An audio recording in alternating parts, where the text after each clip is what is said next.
G'day, it's Tony from GME, and in this video, we're going to give you 5 tips for GMRS beginners. Now, the first tip is for those of you who already have a GMRS radio installed in your vehicle, but you're looking for a little bit more. And that's where we talk about antennas.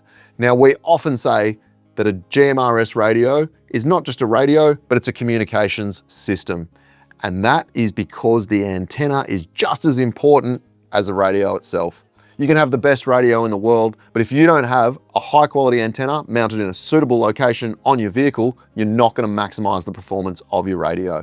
So it's really critical that you take a little bit longer to understand how you're going to be using your radio, the geographic conditions that you're likely to experience, which will then help you to select the correct antenna for your application. And then you need to decide where to mount it on your vehicle. Tip number 2, we're talking repeaters. Now, if you don't know what a repeater is, might be time to do a little bit of reading, because the ability to access a repeater is one of the things that sets GMRS radios apart from lesser radio systems like your FRS walkie-talkies. In simple terms, a repeater takes a signal from your radio and rebroadcasts it to a much greater area. Repeaters are usually mounted quite high, be it on a mountain or on top of a building, and they greatly extend the usable range of your GMRS radio system.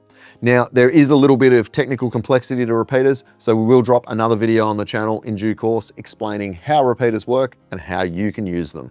Tip number 3, bigger doesn't always equal better, particularly when it comes to wattage and power output from your GMRS radio.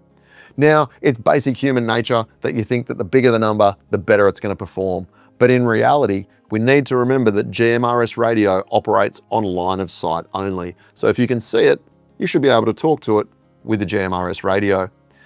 Whilst higher output power can increase your transmission range, the thing that has the most effect on your possible transmission range from your GMRS radio is having a high quality radio and a high quality antenna mounted in the correct location on your vehicle. Tip number 4, we're talking GMRS etiquette. Now, this might sound a little bit strange to you, but keep in mind, GMRS is an open radio platform with a relatively limited number of channels. So you don't want to be tying up radio channels with unnecessary chatter. Keep your transmissions short and to the point. And also, a very useful tip is make sure you press the push to talk button and hold it for half a second before you start speaking, so the person on the other end gets the whole message. Tip number 5, we've kept the best till last and also the most simple.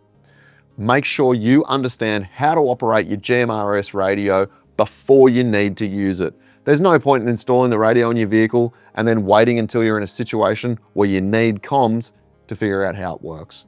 So get the radio set up in your vehicle and spend your time familiarizing yourself with how it works so you'll get the most performance out of your GMRS radio setup. Now, we hope those have helped you. If you want any more info, we've got heaps of stuff on gmeus.com to help you get the most out of your GMRS radio system. And if you've got any other tips that you think we should share, drop a comment below.